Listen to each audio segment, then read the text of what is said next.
खट्टक साहब, पहले आपके पास आती हूँ, ये बता दीजिएगा कि चलें पार्लियामेंट में तो फोन कॉल्स चलती हैं, सेनेट में पैसा चलता है, तो तिजोरी का मुंह खोल दिया गया है, क्या हुआ? आज गिलानी साहब को कॉल आई, क्या हुआ, कहाँ गए?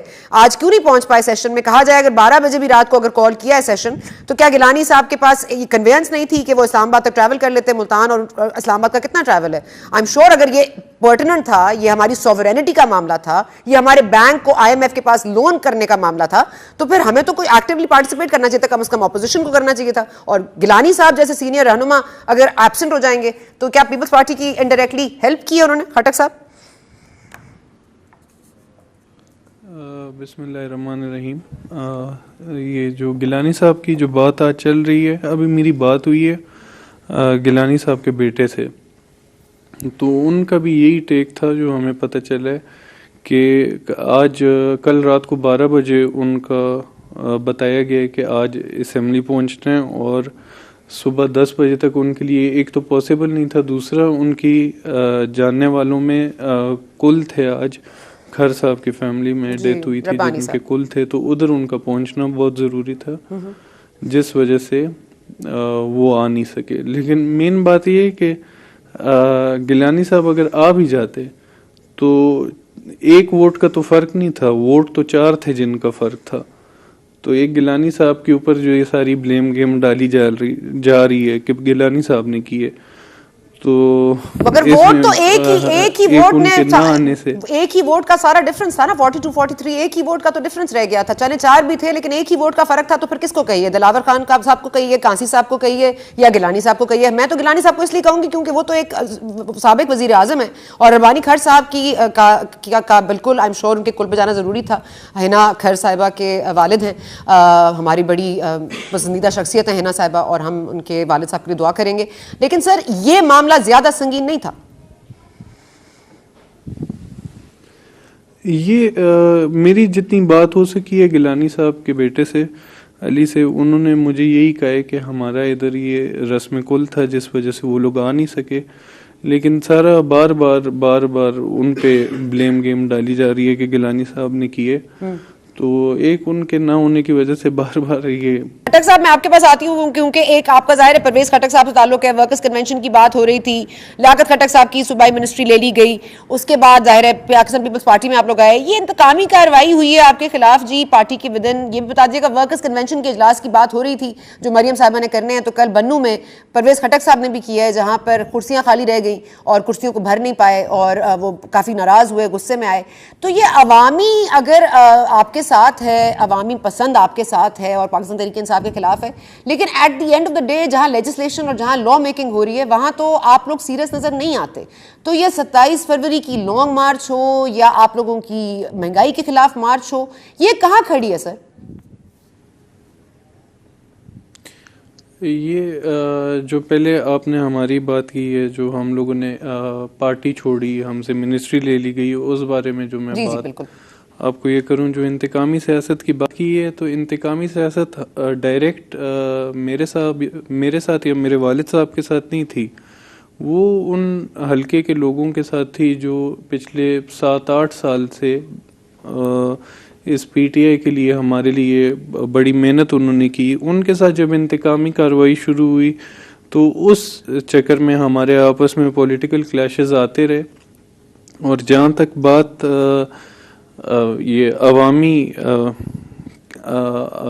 ये जो बनू में और ये बाकी आप जो बात कर रही हैं, पीपल्स पार्टी 27 को पूरे ज़ोर से पूरे मुल्क में से निकलेगी, और हमारा मेन एजेंडा जो है वो यही है कि हम लोग आएंगे। अकाउंटेबिलिटी का ये लोग बहुत PTI वाले नारा लगाते हैं, तो ज़रा इनसे भी अकाउंटेबिलिटी की जाए कि जो इन्होंने वादे किए थे कि 90 दिन में हम करप्शन ख़त्म करेंगे, 1 करोड़ नौकरियां, 50 लाख घर, तो ज़रा उसका भी तो हिसाब किताब लिया जाए ना कि ये जो इतना बड़ा धोखा अवाम के साथ किया है इन्होंने, कि आज लोग कहते हैं कि गुर्बत नहीं है। मैं आपको हकीकत एक बात बताऊं, मेरा ये फजूल चीखे मारने से मेरा कोई शौक नहीं है, लेकिन इस वक्त जो गरीब का हाल है वो उसी को पता है जो इस वक्त गरीब लोगों के साथ जाके बैठता है। मैं अभी भी नौशहरा से आ रहा हूँ, लोगों का महंगाई की वजह से, बेरोज़गारी की वजह से, ऊपर से जो हुक्मरान वजीर हैं या जो इनके मशीर हैं, इनके जो रवैये हैं, उनकी वजह से लोग इतने तंग आ चुके हैं कि लोग मौका ढूंढ रहे हैं कि कब जनरल इलेक्शन आए और हम इनसे वोट के ज़रिए अपना बदला लें और पूछें इनसे जो इन्होंने ज़ातियात की हैं पिछले 3-3.5 साल में। क्योंकि लोगों की, मैं एक बात आपको क्लियर कर दूं कि हर जगह ये कहा जाता है कि किसी की वजह से पीटीआई की गवर्नमेंट दूसरी बार सूबे में आई। ये इमरान खान ने उम्मीदें दी थी इस कौम को बहुत ज़्यादा कि सब कुछ तब्दीली का एक नारा था जिसके पीछे सारे लोग आए हुए थे। अगर ये नारा कामयाब, इमरान खान अगर इस 2018 के इलेक्शन में कामयाब ना होते तो वो 2023 में भी केपीके के लोग उन्हें तीसरी बार इलेक्ट करने की कोशिश करते। लेकिन अब लोगों का शौक पूरा हो चुका है, जो उन्होंने तब्दीली का नारा था वो उनका शौक पूरा हो गया। अब 2023 में इनको पता लग जाएगा, जिसका एक छोटा सा सबूत लोकल बॉडीज इलेक्शन थे केपीके, जिनमें साफ पता लगा कि बेशक लोग जमीयत को दें, एनपी को दें, पीपल्स पार्टी को दें, नून को दें, लेकिन ये डिसाइड हो गया कि पीटीआई को नहीं दे रहे। ठीक है। अच्छा, ये बताइएगा, परवेज खटक साहब के बारे में इतलात हैं कि शायद उनको वजीर दाखिला लगा दिया जाए, क्या इन इतलात में कोई सदाकत है? और दूसरा ये आप कह रहे हैं कि उन्होंने उनके वोटर के साथ वो इंतकामी सियासत की है, तो ये इसका जो बैकलैश है ये क्या होगा? आपको लगता है ये वोट्स में नजर आएगा कि परवेज खटक साहब की कोई मकबूलियत में कमी आएगी?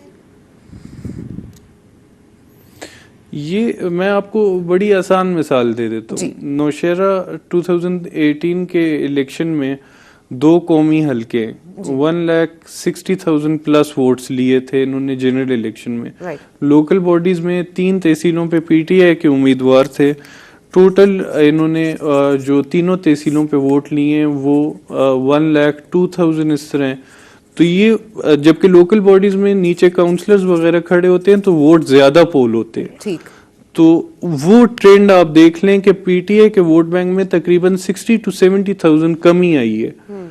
तो ये अभी तो 3-3.5 साल, अभी 1.5 साल लोगों की और भी उम्मीदें कुछ लोगों की हैं जो सोच रहे हैं कि बेहतरी हो जाएगी, जो नजर नहीं आ रही। लोग बेहद मायूस हैं इस वक्त। ठीक है, लोगों की मायूसी के बारे में गुफ्तगू करेंगे। और मैं ये सवाल आप हाँ जी जी जी जी जी कंप्लीट कर लीजिए खटक साहब, क्या कह रहे हैं आप? जी, जहाँ तक वजीर दाखिला की बात है जी, तो वो तो पीटीआई और उनके अपने लोगों को पता होगा, मुझे इन बारे में कुछ नहीं पता। चले, ठीक हो गया। अच्छा खटक साहब, मैं आपके पास आती हूँ कि जाहिर है कि एक ट्रस्ट डिफिसिट तो है पाकिस्तान पीपल्स पार्टी और नून लीग में बारहा। आप इसको जी, मैं आ रही हूँ जवेरी साहब, आपके पास आ रही हूँ, 1 मिनट दीजिएगा। खटक साहब, मैं सिर्फ ये चाहूंगी कि क्या इन जो भी हम इनके तनाजात हैं ये नहीं मिट सकते? तो जाहिर है कि ऑपोजिशन डिवाइडेड तो है, तो फिर कोई भी चीज हो जाए, चाहे वो लॉन्ग मार्च फजल रहमान साहब लीड करें या बिलावल भुट्टो साहब लीड करें, इसका निकलना तो कुछ नहीं है ना, इसका कोई रिजल्ट तो नहीं आना। ये जो पहले मैं आपको इतना बता दूं, ये जो बात की गई है कि टिकट्स की तकसीम केपीके में गलत हाथों में थी, तो टिकट्स तो केपीके में चीफ मिनिस्टर से लेके सूबाई मिनिस्टरों ने और वफाकी मिनिस्टरों ने अपने अपने रिश्तेदारों को दी हैं। वो बेचारे एक शाह फरमान को वैसे ही बीच में रगड़ दिए तो टिकट्स की गलती फिर से वही चेंज करके वही कर दी है। और दूसरा, जहाँ तक ये अदम एतमाद की बात है, तो देखें हमारी जो पार्टी के चेयरमैन हैं बिलावल साहब, जरदारी साहब, उनका पहले दिन से यही टेक था कि असेंबली में रह के एहतजाज और असेंबली में रह के इन हाउस चेंज की वो बात करते थे। तो आज जब पूरी ऑपोजिशन इस बात पे तैयार हो गई है तो ये तो सीधा सीधा पीपल्स पार्टी के बयानी की जीत है। लेकिन खटक साहब, अब तो दोनों को महसूस हो रहा है, ऑपोजिशन की दोनों तरफ ये बात है पक्की के एक दूसरे का साथ नहीं देंगे। इनको शायद इत्तेहादियों पे ज्यादा यकीन हो जो पाकिस्तान तहरीक इंसाफ के हैं, लेकिन अपनी ऑपोजिशन पे यकीन नहीं है। ये बात दुरुस्त है? नहीं देंगे जी, इकट्ठे साथ देंगे। 27 को हम लोग निकलेंगे, 23 को पीडीएम, फिर मिल जाएंगे आप लोग इस्लामाबाद में। उसके बाद इकट्ठे जो पार्टी के सीनियर्स हैं वो लोग कर लेंगे आप। ठीक है, ठीक है, बड़े। ओके जी जवेरिया साहब, just very quickly, you have 30 seconds, आपने कुछ बात कंप्लीट करनी है तो then I have to close the show. जी मैम। नहीं 30 सेकंड में तो मैं सिर्फ इतना कहना चाहूंगी कि आप होस्ट हैं और आपका ये फर्ज है कि आप क्रॉस टॉक की परमिशन किसी को मैम ना मैंने दें। पूरी कोशिश की है, कहीं मैंने आपको भी रूम नहीं दिया, कभी मैंने, आप लोग दोनों नहीं सुन रही मैम, थोड़ा सा मतलब आप लोगों के ऊपर भी कुछ जिम्मेदारी आयद होती है ना जवेरिया साहब, सिर्फ मेरी जिम्मेदारी तो नहीं है। ये तो जब बात मैं कर रही थी, जवाब आपको मैं दे रही थी, तो उनका काम नहीं था कि वो मेरी बात ठीक है हिना हिना साहबा, यस आपने देखे मुझे डांट पड़वा दी है। अच्छा जी जी, अब आप जवेरिया साहबा कंप्लीट कर लें प्लीज। मैं आपको सिर्फ ये कह रही हूँ कि खटक साहब को भी मैंने सुना, आप कंप्लीट कर उन्होंने लें, मैं मुझे उनको भी बोलने सुना, देती हूँ। हमने इंटरप्ट नहीं किया, लेकिन हिना साहिबा ने हर बार इंटरप्ट किया। और वैसे भी जब आपके पास एक सॉलिड आर्ग्यूमेंट नहीं होता तो मुझे पता है किस तरह इंटरप्शन से आप अगले को